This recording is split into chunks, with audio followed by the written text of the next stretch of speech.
Hello students, आज हम जो भी हमने मंडे टू फ्राइडे किया है उसका रिकैप करेंगे। चैप्टर नंबर फर्स्ट स्टार्ट किया था हमने। चैप्टर नंबर फर्स्ट था हमारा रिलेशन एंड फंक्शन। सबसे पहले हमने रिलेशन के बारे में पढ़ा था। रिलेशन क्या होता है? रिलेशन क्या होता है? When A and B are two non-empty set, A और B कैसे सेट हैं हमारे? नॉट एम्प्टी सेट, मतलब एम्प्टी नहीं है। और फिर क्या हो, कोई ऐसा रूल जो A और B को क्या करता है, अटैच करता है, ऐसा रूल क्या कहलाता है? रिलेशन कहलाता है। तो रिलेशन को हमने सिंपली एक ये भी बताया था कि रिलेशन जो होता है वो A क्रॉस B का सबसेट होता है, यानी Cartesian product of two set का सबसेट होता है। तो इस टाइप से आपको रिलेशन की डेफिनेशन पता चल गई है।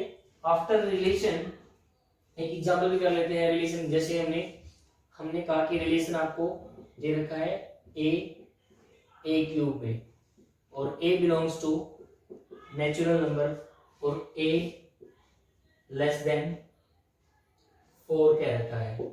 तो अगर हमें इस टाइप से कोई रिलेशन दे रखा है तो इस रिलेशन में हमारे कौन कौन से ऑर्डर पेयर होंगे? कौन कौन? ए की वैल्यू कितनी है?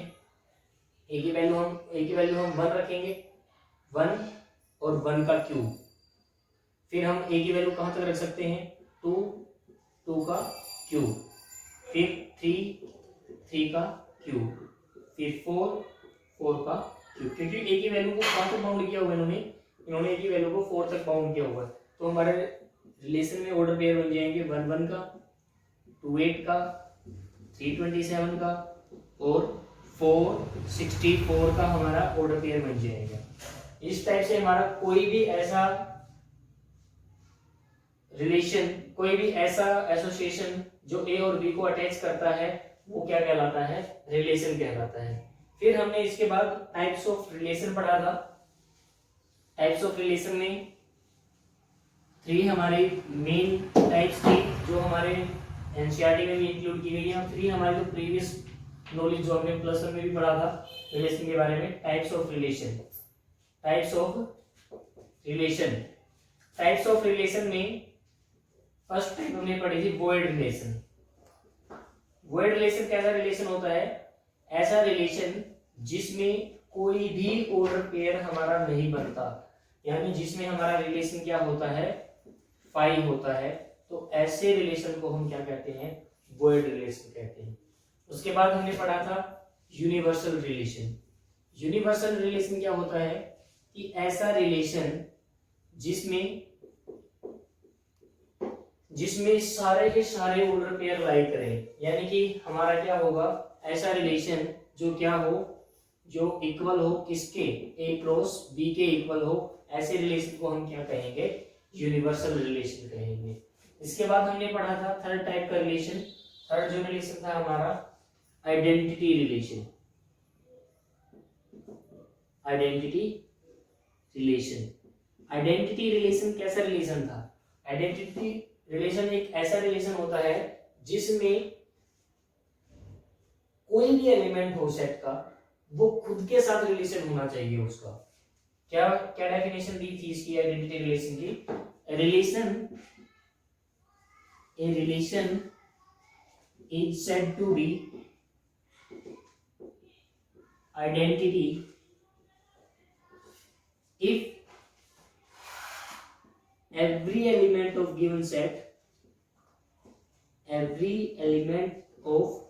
given set is related to itself only। ऐसा रिलेशन जिसमें क्या हो कि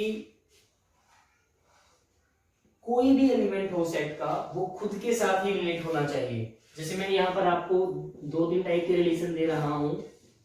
एक रिलेशन दे दिया हमने 1 1 2 2 2 2 3 3 4 4, और हमने कह दिया कि ए सेट है कोई, ए सेट में 1 2 3 4 हमारे 4 एलिमेंट गिवन है। और फिर मैंने क्या दिया R2 रिलेशन। R2 रिलेशन क्या कहते हैं 1 1 2 2 3 3। और फिर R3 रिलेशन कहता है 1 1 2 2 3 3 4 4 और 1 4। ऐसा कोई हमने तीन टाइप के आपको रिलेशन दे दिए। इनमें से आइडेंटिटी रिलेशन कौन सा है? क्या कह रहा है? Every element of given set, every element means 1 2 3 4 सभी क्या होने चाहिए? रिलेटेड होनी चाहिए। किसके साथ? खुद के साथ। 1 1 2 2 3 3 4 4, ये तो हमारा आइडेंटिटी रिलेशन है। क्या R2 भी हमारा आइडेंटिटी रिलेशन है? 1 1 2 2 3 3, लेकिन इसमें 4 वाला नहीं है, तो इसलिए हमारा ये आइडेंटिटी रिलेशन नहीं है। तो R3 में हमारा 1 4 एक एक्स्ट्रा एलिमेंट आ गया है, एक्स्ट्रा ऑर्डर पेयर आ गया है, इसीलिए ये भी हमारा क्या नहीं है? ये भी हमारा आइडेंटिटी रिलेशन नहीं है। तो आइडेंटिटी यहाँ तक के 3 टाइप्स के रिलेशन हमें पता चल गए हैं। इसके बाद जो एनसीईआरटी में हमारे मेन और 3 टाइप्स के रिलेशन दिए गए हैं, इनको जानना बहुत जरूरी है, इनको अच्छे ध्यान से समझना। इसके बाद था हमारा 4th टाइप का जो रिलेशन है, 4th टाइप का है हमारा रिफ्लेक्सिव रिलेशन। रिफ्लेक्सिव रिलेशन एक ऐसा रिलेशन जिसमें every element of given set is related to its own element। बिल्कुल आइडेंटिटी जैसी ही डेफिनेशन है, लेकिन इसमें एक छोटा सा डिफरेंस है आइडेंटिटी और रिफ्लेक्सिव में। क्या कि आइडेंटिटी तो कहता है कि only every element of given set is related to itself only, लेकिन रिफ्लेक्सिव क्या कहता है कि एवरी एलिमेंट का खुद के साथ रिलेशन होना चाहिए बस, बाकी कोई और भी अगर ऑर्डर पेयर आता है तो ये अलो कर देता है। अभी हमने R1 R2 और R3 3 टाइप के रिलेशन बनाए थे। इसमें फर्स्ट वाला जो है वो भी रिफ्लेक्सिव रिलेशन है, सेकंड वाला रिफ्लेक्सिव रिलेशन नहीं था क्योंकि इसमें 4 4 का रिलेशन नहीं था। लेकिन इसमें R3 हमारा रिफ्लेक्सिव रिलेशन था क्योंकि इसमें 1 1 2 2 3 3 4 4 सभी थे हमारे। उसके बाद एक और एक्स्ट्रा पेयर था तो वो उसको अलो कर देता है, उसके लिए उसकी कोई ज्यादा दिक्कत वाली बात नहीं है, वो उसको फॉलो करता है, इसकी डेफिनेशन ये कहती है। तो रिफ्लेक्सिव रिलेशन हमें पता चल गया कि क्या होता है। आफ्टर रिफ्लेक्सिव रिलेशन हमारा 5th टाइप का जो रिलेशन है वो क्या है? वो है सिमेट्रिक रिलेशन। क्या है वो हमारा? Symmetric relation. सिमेट्रिक रिलेशन क्या कहता है? सिमेट्रिक रिलेशन कहता है कि ऐसा रिलेशन जिसमें ए बी के साथ रिलेटेड हो तो बी भी ए के साथ रिलेटेड होना चाहिए। ऐसे रिलेशन को हम क्या कहेंगे? सिमेट्रिक रिलेशन कहेंगे। इसके बाद आता है हमारा ट्रांजिटिव रिलेशन। ट्रांजिटिव रिलेशन क्या कहता है कि ऐसा रिलेशन जिसमें ए बी के साथ रिलेट हो एंड बी सी के साथ रिलेट हो तो ए हमारा सी के साथ रिलेटेड होना चाहिए। इस टाइप का अगर रिलेशन बनता है तो उसको मैं क्या बोलता हूँ? ट्रांजिटिव रिलेशन बोलता हूँ। आफ्टर ट्रांजिटिव रिलेशन एक बहुत ही इंपॉर्टेंट जहां से क्वेश्चन डालता है सीबीएसई बोर्ड, इक्विवेलेंस रिलेशन।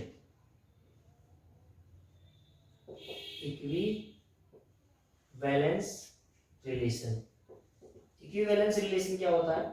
ऐसे रिलेशन को हम इक्विवेलेंस रिलेशन कहते हैं जिसमें जो रिफ्लेक्सिव भी हो, सिमेट्रिक भी हो, ट्रांजिटिव भी हो। ऐसा रिलेशन जो तीनों की तीनों क्वालिटीज को रखता है, ऐसे रिलेशन को क्या कहते हैं? हम इक्विवेलेंस रिलेशन कहते हैं। यहां से हम एक क्वेश्चन को सोल्व करेंगे। क्वेश्चन को सोल्व करते हैं। क्वेश्चन है हमारा, show that relation are defined in set A of all triangles as R. Relation given है आपका T1 और T2 में कोई रिलेशन है। T1 T2 में कैसे रिलेशन है? T1 is similar to T2, T1 is similar to T2 is equivalence relation. पहला क्वेश्चन तो इन्होंने ये कहा है कि आपके पास एक सेट है A, वो क्या है? Set of all triangles. क्या है हमारे पास? Set of all triangles. All triangles means इसमें सभी टाइप के ट्रायंगल्स हैं हमारे, ऑब्ट्यूज भी, एक्यूट भी, राइट भी, सब टाइप के ट्रायंगल्स हैं। उसके बाद फिर कह रहा है वो कि रिलेशन दे रहा हूं मैं किसका? T1 और T2 ट्रायंगल्स का। रिलेशन कब होगा? जब T1 ट्रायंगल सिमिलर होगी T2 ट्रायंगल के। आपको सिमिलरिटी पता है ना, जब साइडें सेम रेशो में होती हैं तो ट्रायंगल्स क्या होती हैं? सिमिलर होती हैं। तब हमारा क्या बनेगा? रिलेशन बनेगा। इस रिलेशन को इक्विवेलेंस रिलेशन हमने दिखाना है। इक्विवेलेंस रिलेशन के दिखाने के लिए हमें सबसे पहले तीनों टाइप करनी पड़ेंगी। क्या क्या करनी पड़ेंगी? रिफ्लेक्सिविटी, फिर सिमेट्रिसिटी और फिर हमारे ट्रांजिटिविटी। तो हम यहाँ पे लिख देते हैं if we have to prove, if we have to prove relation is equivalence, अगर रिलेशन इक्विवेलेंस है then it should be reflexive, symmetric and transitive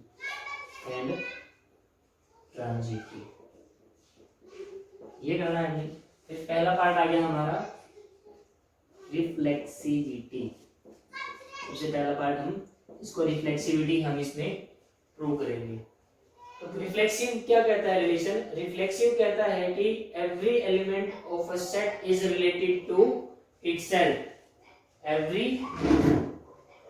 every element of a set is related to itself।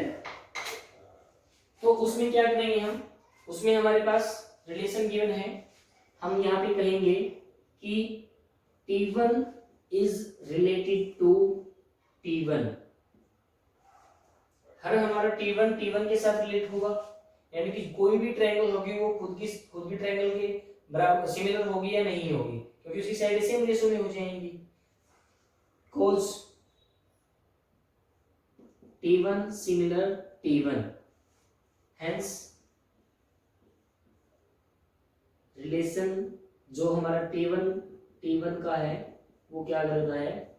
वो relation में belong करता है और relation हमारा क्या बन जाता है? R is reflexive. रिलेशन हमारा क्या बन जाता है? रिफ्लेक्सिव।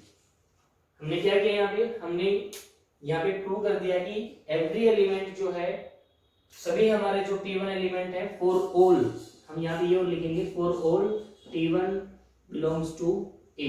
T1 कहाँ बिलोंग कर रहा है? हमारा सेट A में बिलोंग कर रहा है। फॉर ऑल T1 के लिए हमारा क्या करेगा? ये रिफ्लेक्सिव रिलेशन होगा। इसके बाद फिर हम करते हैं सिमेट्रिसिटी।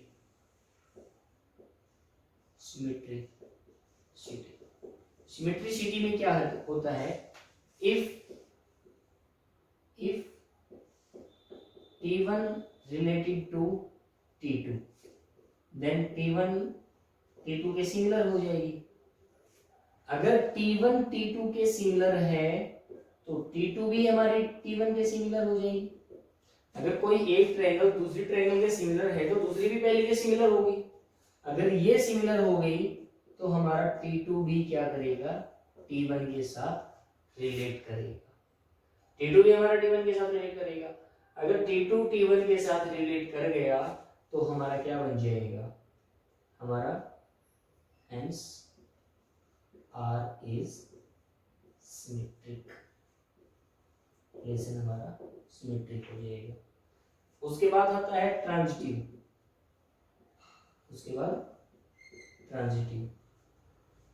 ट्रांजिटिव के लिए हम क्या करेंगे? If T1 related to T2 then T1 similar to T2। if T2 related to T3 then T2 similar to T3। अगर कोई एक ट्रायंगल दूसरे ट्रायंगल के सिमिलर है और कोई दूसरे ट्रायंगल तीसरे ट्रायंगल के सिमिलर है तो देन T2 भी हमारी रिलेटेड होगी, तब हमारी पहली ट्रायंगल भी रिलेटेड हो, पहली ट्रायंगल भी हमारी सिमिलर होगी थर्ड ट्रायंगल के साथ। अगर ये पहली ट्रायंगल थर्ड ट्रायंगल के साथ सिमिलर होगी तो फिर ये भी रिलेशन बनाएगी। अगर ऐसा कोई रिलेशन होता है कि ए का बी के साथ, बी का सी के साथ, तो ए का सी के साथ रिलेशन आ जाता है, ऐसे रिलेशन को क्या कहते हैं हम? ट्रांजिटिव कहते हैं। Hence R is transitive. अगर कोई रिलेशन रिफ्लेक्सिव, सिमेट्रिक और ट्रांजिटिव तीनों ही होता है तो ऐसे रिलेशन को क्या कहते हैं हम? इक्विवेलेंस रिलेशन कहते हैं। तो इस टाइप से हमारा ये क्वेश्चन हाफ तो क्लियर हो जाता है। उसके बाद क्या कह रहा है ये? उसके बाद कह रहा है कि मैं आपको 3 ट्रायंगल्स और दे रहा हूं। कैसे? राइट एंगल ट्रायंगल है। कैसे? T1 की साइड है 3 4 5, T2 की साइड है हमारी 5 12 30 और T3 की हमारी साइड से 6 8 10। This triangle among T1 T2 T3 are related. और हमने कहा था कि यहाँ पे रिलेशन कब बनेगा? जब साइडें सेम रेशियो में होंगी। साइडें सेम रेशियो में क्यों चाहिए? क्योंकि ट्रायंगल कैसी होनी चाहिए? सिमिलर होनी चाहिए। सिमिलर के लिए T1 और T2 यहाँ पर सिमिलर ट्रायंगल हैं क्या? साइडें सेम रेशियो में आ रही हैं क्या? नहीं आ रही है। तो इसलिए T1 is not related to T2। Not related के लिए हम क्या कर देंगे? इस तरह से क्रॉस कर देंगे। और क्या T2 भी हमारे T3 के साथ रिलेटेड है? इसके हमारे इनके साथ भी कोई रिलेटेड नहीं है, तो T2 भी हमारा क्या हो गया? Does not related to T3। अब T1 और T3 का चेक करते हैं। 3 और 6, 4 8, 5 और 10, यस इनका सेम रेशियो है। तो यहाँ पे हम कह देंगे T1 is related to T3। T1 triangle T3 triangle के साथ रिलेटेड है, बाकी और कोई भी ट्रायंगल आपस में इनमें से रिलेटेड नहीं है। इस टाइप से अगर आपके पास कोई क्वेश्चन आता है तो आपको इक्विवेलेंस रिलेशन ऐसे प्रूव करना है। और अगर इक्विवेलेंस क्लास वगैरह भी आती है तो इक्विवेलेंस क्लास का भी हमारा एक टॉपिक था, उसके बारे में भी अभी मैं बता देता हूँ। अगला टॉपिक है हमारा इक्विवेलेंस क्लास।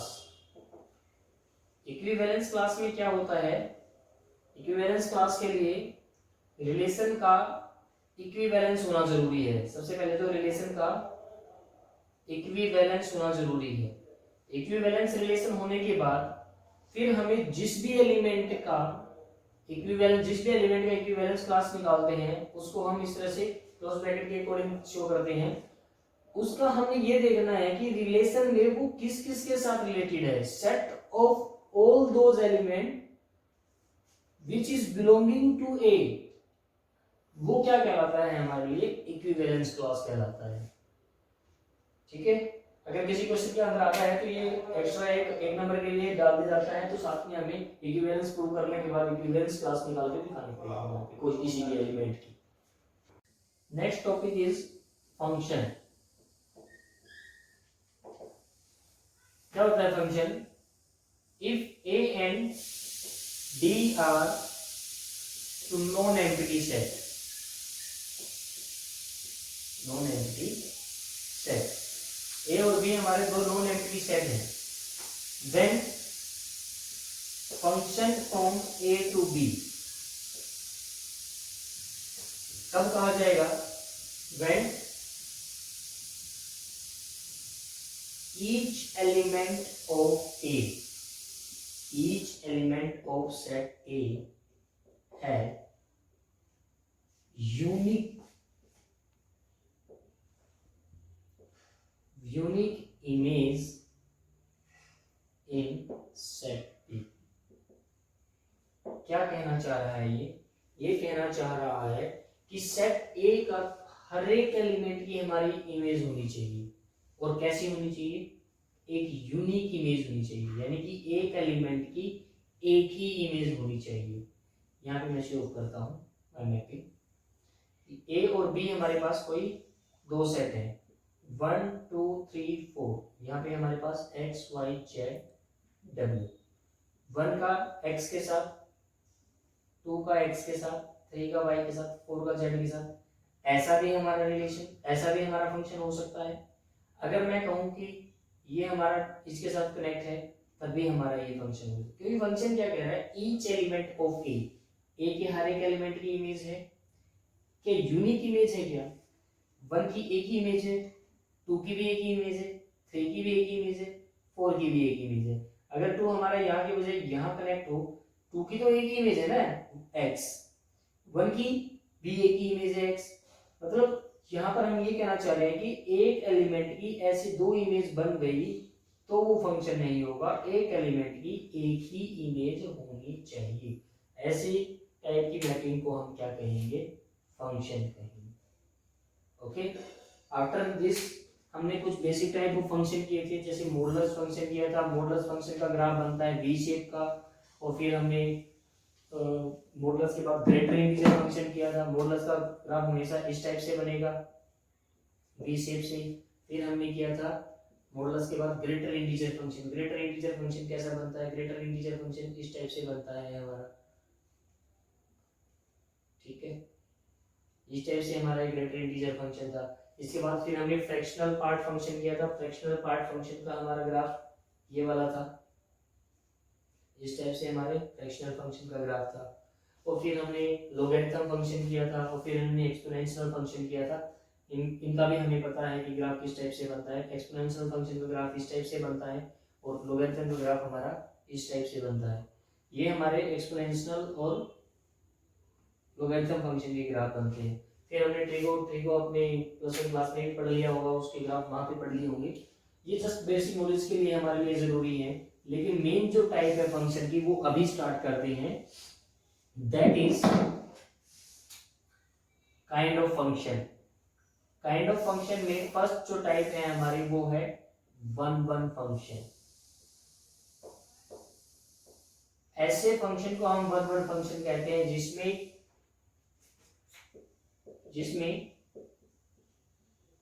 मान लीजिए हमारे पास f फंक्शन दे रखा है a टू b, जिसमें ईच एलिमेंट ऑफ a जो है वो एक different image they element of b के साथ, यानी कि जो हम पीछे करके दिखा रहे हैं ना आपको, a b 1 2 3 x y z w, यहाँ पे 1 की x इमेज होगी, 2 की y, 2 की y होगी हमारी, 3 की z इमेज होगी। एक एलिमेंट की एक ही इमेज तो होनी चाहिए, तो फंक्शन कहता है।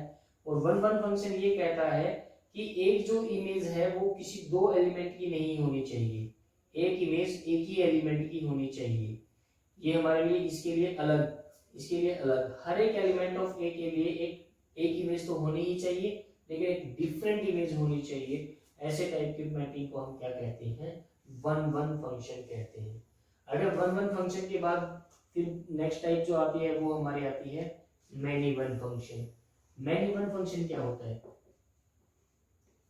मैनी वन फंक्शन होता है कि जिसमें मोर देन वन एलिमेंट की एक सेम इमेज हो। मान लीजिए मैं कह रहा हूं कि यहाँ पे 2 की और 1 की दोनों की इमेज x है, तो इस टाइप की मैपिंग को हम क्या कहेंगे, मैनी वन फंक्शन कहेंगे। After many one function third type है हमारे ऑन टू फंक्शन। थर्ड है हमारा ऑन टू फंक्शन।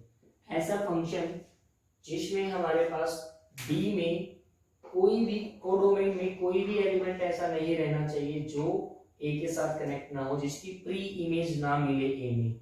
अगर यहाँ पर कोई एक ऐसा एलिमेंट बच जाता है, जैसे यहाँ पे y और w बचा हुआ है, अगर हमारे पास y और w नहीं होता तो ये हमारा क्या है, ऑन टू एक फंक्शन बन गया है। अगर हमारे पास यहाँ पे इस टाइप से कनेक्ट है तब भी हमारे पास ये क्या है, ऑन टू, क्योंकि बी कोडोमेन में हमारे पास कोई भी ऐसा एलिमेंट नहीं जिसकी प्री इमेज ना मिल रही हो। अगर कोई ऐसा एलिमेंट हमारे पास बच जाता है तो उसको मैं कहता हूँ इनटू फंक्शन। उसको क्या कहता हूँ मैं, इनटू फंक्शन। ओके, तो यहाँ पे हमें काइंड ऑफ फंक्शन के बारे में पता चला, one one function, many one function, onto function और into function. Onto function का एक और नाम हमने बताया था, क्या होता है, इंजेक्टिव फंक्शन। और हमने ऑन टू फंक्शन का नाम बताया था सर्जेक्टिव फंक्शन। इसके बाद हमारा एक और टाइप का है ऐसा फंक्शन जो वन वन भी हो और ऑन टू भी हो। ऐसे फंक्शन को मैं क्या बोलता हूँ, बाइजेक्टिव फंक्शन बोलता हूँ। ऐसे फंक्शन में क्या बोलता हूँ, बाइजेक्टिव या बाइजेक्टिव फंक्शन बोलता हूँ। तो क्वेश्चन में हमारे पास क्या आएंगे, फंक्शन दे दिया जाएगा, आपसे पूछा जाएगा is this function is one, is this function is onto, is this function is bijective function. इस बेस पर हमने कुछ क्वेश्चंस पहले भी सोल्व किए थे, एक क्वेश्चन आज भी हम आपको सोल्व करके दिखा सकते हैं। क्वेश्चन है हमारे पास, function real to real defined by fx is equal to 1 plus x square, और हमें करना है चेक f इज बाइजेक्टिव। हमने ये फंक्शन चेक करना है, ये फंक्शन बाइजेक्टिव है या नहीं है। बाइजेक्टिव चेक करने के लिए फंक्शन का सबसे पहले हम क्या करेंगे, 1 1 चेक करेंगे। फंक्शन 1 1 चेक करते हैं। 1 1 फंक्शन क्या दे रखा है हमें, फंक्शन दे रखा है रियल टू रियल, और फंक्शन है हमारे पास 1 प्लस एक्स स्क्वायर। हम क्या कर लेते हैं, x1 और x2 दो एलिमेंट मान लेते हैं, किसमें है वो, रियल नंबर में।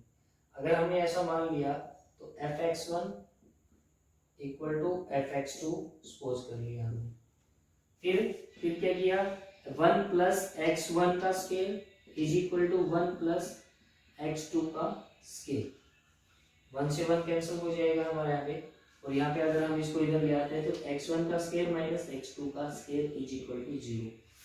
x1 माइनस x2 और x1 प्लस x2, यहाँ पर दो पेयर बन जाएंगे हमारे। इस पेयर से तो हमारा आ जाएगा x1 is equal to x2, और इस पेयर से हमारा क्या आ जाएगा, x1 is equal to minus x2। यहाँ पे क्या कहा है, जब भी हम फंक्शन को 1 1 प्रूव करते हैं तो हम लेके चलते हैं कि function of x1 is equal to function of x2 है, और यहाँ से हमें प्रूव करना होता है कि x1 is equal to x2। But यहाँ पर हमारे पास क्या है, दो कंडीशन आ रही है, x1 is equal to x2 के भी है, x1 is equal to minus of x2 भी है, तो हमारा ये फंक्शन 1 1 नहीं हुआ। और वैसे भी हमें पता है अगर हम यहाँ पर पॉजिटिव वैल्यू पुट करते हैं तो भी आंसर हमारा पॉजिटिव आएगा, और नेगेटिव वैल्यू पुट करते तो भी हमारा आंसर वही सेम आएगा। यानी मोर देन वन एलिमेंट की एक सेम इमेज बन जाएगी। मोर देन वन एलिमेंट की सेम इमेज बनने के बाद मैं उस फंक्शन को क्या कहूंगा कि वो 1 1 नहीं है। तो फंक्शन 1 1 नहीं है, बाइजेक्टिव तो हमारा होगा ही नहीं, लेकिन फिर भी हम ऑन टू भी चेक करते हैं कि फंक्शन ऑन टू है या नहीं है।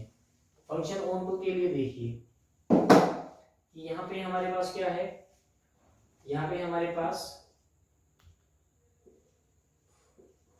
y is equal to fx को हम क्या कर लेते हैं, y मान लेते हैं, y is equal to 1 plus x square, और एक्स स्क्वायर किसके इक्वल हो जाएगा, y माइनस एक्स। और फिर ये क्या कह रहा है कि यहाँ पे x क्या हो जाएगा, y माइनस 1, और यहाँ पे प्लस माइनस भी हो जाएगा। लेकिन यहाँ पे एक बात देखिए आप, अगर मैं y की वैल्यू नेगेटिव पुट करता हूँ तो ये वैलिड नहीं है ना। तो यानी कि नेगेटिव नंबर्स के लिए रियल में हमारे पास क्या नहीं है, प्री इमेज नहीं है, तो ये फंक्शन हमारा ऑन टू भी नहीं है। ये फंक्शन 1 1 भी नहीं था, और ये फंक्शन हमारा ऑन टू भी नहीं था। इसीलिए इस टाइप के फंक्शन को हम क्या कहेंगे कि f is not bijective. I hope ये समझ में आ गया होगा आपको। अब नेक्स्ट टॉपिक जो है वो है कंपोजिट फंक्शन, और उसके बाद हमारा नेक्स्ट जो टॉपिक रहेगा एंड इनवर्टिबल फंक्शन। यहाँ पे ये नया टॉपिक है बिल्कुल, मैं भी कल बता रहे थे हम आपको कि कंपोजिट फंक्शन और इनवर्टिबल फंक्शन दोनों के दोनों हमारे सिलेबस से एक्सक्लूड कर दिए गए हैं बाय द सीबीएसई। बट हम क्या करेंगे, यहाँ पे एक बार आपको डिफाइन करेंगे कि what is the composite function और इनवर्टिबल फंक्शन, और एक दो क्वेश्चन हम सॉल्व कर लेंगे। बाय चांस हमारा यहाँ से अगर कोई क्वेश्चन आ जाता है तो हमें आना चाहिए।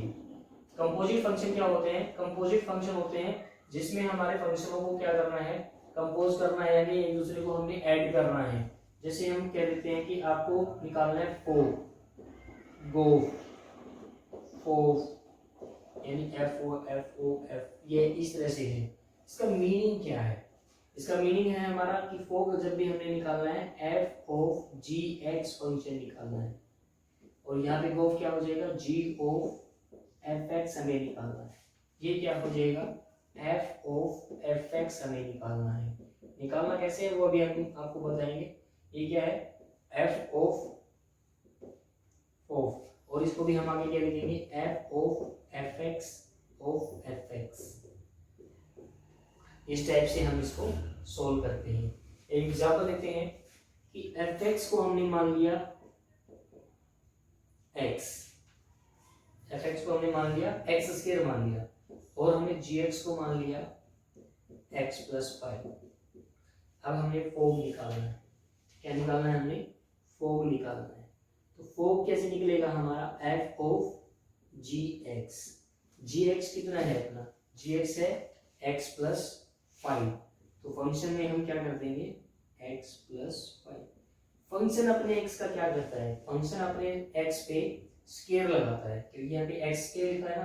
तो फंक्शन ऑफ एक्स प्लस 5 क्या हो जाएगा, एक्स प्लस 5 का होल स्केयर। इस टाइप से हमारा फॉर्म निकल जाएगा। अगर मैं यहाँ पे वो फॉर्म निकालने के लिए तो similar g of f x हो जाएगा, और एफ एक्स कितना है स्केयर, एक्स स्केयर हो जाएगा। और जी अपने फंक्शन के साथ क्या करता है, उसके साथ 5 ऐड कर देता है। तो क्या कर देगा यहाँ पे, ये एक्स स्केयर प्लस 5 कर देगा।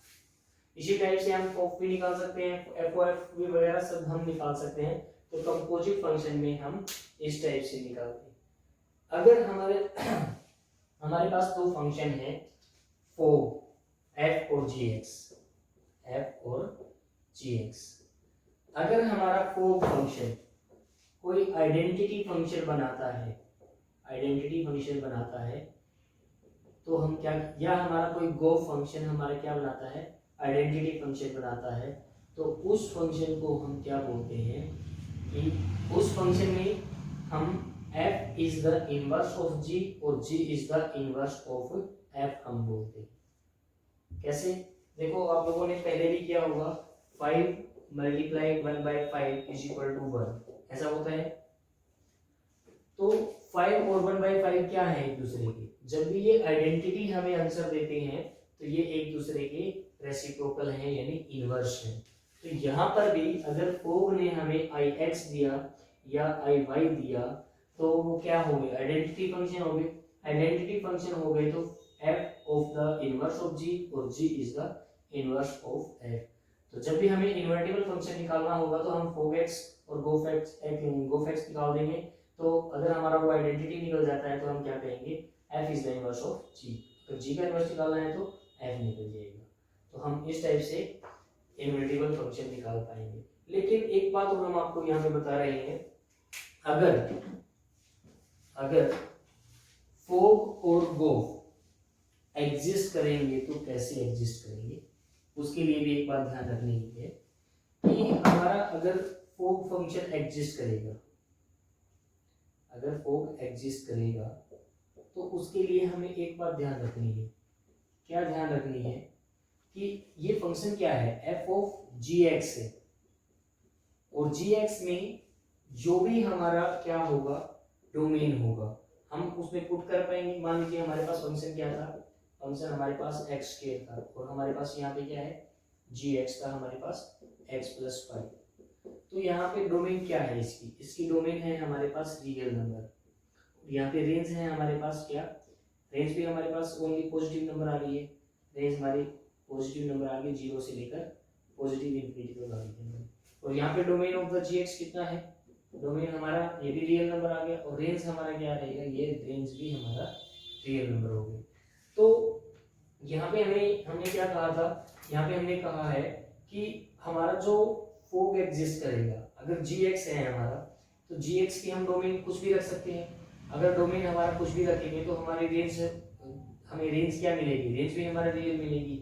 और फंक्शन क्या कहेगा, फंक्शन में रियल वैलिड होगा या नहीं होगा, हाँ फंक्शन में रियल वैलिड होगा, यानी कि g का रेंज और f का डोमेन के इक्वल होना चाहिए, तब जाके वो हमारा फोग क्या होगा, एग्जिस्ट होगा। क्या क्या कहेंगे हम यहाँ पे, range of g is equal to, यहाँ पे डोमेन ऑफ, अगर f होगा तो हमारा क्या होगा, फोग एग्जिस्ट होगा। सिमिलर हमारा क्या हो जाएगा, गोफ हो जाएगा। गोफ कब एग्जिस्ट होगा, गोफ एग्जिस्ट होगा जब हमारा range of F, range of F क्या होगा, डोमेन ऑफ जी में लाई करेगा, तो वो क्या बन जाएगा हमारे लिए, वो एग्जिस्ट करेगा। ठीक है, इस टाइप से हमें एग्जिस्टेंस ऑफ फ्लो और गोफ भी पता चल गया। उसके बाद हमें इन्वर्टिबल फंक्शन निकालना है। इन्वर्टिबल फंक्शन का हम एक क्वेश्चन कर लेते हैं, फिर उसके बाद हमारा रिलेशन और फंक्शन जो है वो कंप्लीट चैप्टर सॉल्व हो जाएगा। उसके बाद मंडे से हम फिर नेक्स्ट चैप्टर स्टार्ट करेंगे।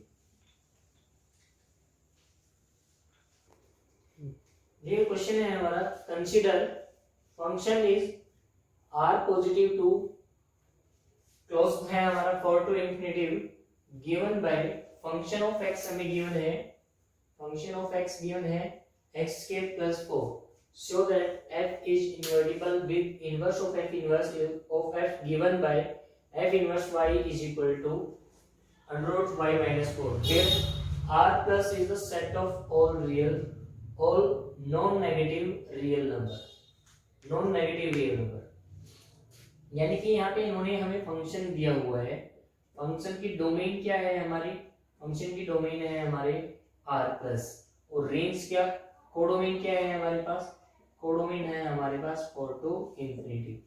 अगर हमने इस फंक्शन को इन्वर्टिबल प्रूव करना है तो फंक्शन का 1 1 और ऑन टू होना जरूरी है। दो तरीके से हो सकता है, अगर कोई फंक्शन 1 1 और ऑन टू होगा तो वो फंक्शन भी हमारा इन्वर्टिबल होगा, या फिर हम कहें गोफ एक्स या फॉग वाई हमारे आइडेंटिटी फंक्शन बन रहे हैं तब भी हमारा फंक्शन क्या होगा, इन्वर्टिबल होगा। दोनों तरीकों में से हम किसी भी तरीके से हम निकाल सकते हैं, तो हम 1 1 और ऑन टू वाले तरीके से हम निकाल देते हैं। देखिए क्या कहा है इन्होंने कहा कि फंक्शन हमारा इसके साथ है, तो फंक्शन हमें क्या गिवन है, फंक्शन हमारे पास गिवन है एक्स स्क्वायर प्लस 4। यहाँ पे हम क्या कर लेते हैं, x1 और x2 दोनों हम लेट नंबर कर लेते हैं, वो कहाँ बिलोंग कर रहे हैं, r प्लस में। अगर वो r प्लस में बिलोंग कर रहे हैं तो fx1 is equal to fx2 हो गया हमारा। अगर ये हो गया तो यहाँ पे क्या हो जाएगा, x1 का स्क्वायर प्लस 4 और यहाँ x2 स्क्वायर प्लस 4, प्लस 4 से प्लस 4 कैंसिल हो जाएगा हमारा, x1 square minus x2 square is equal to 0। यहाँ से हमारी दो कंडीशन आ जाएंगी, x1 is equal to x2 and x1 is equal to minus x2।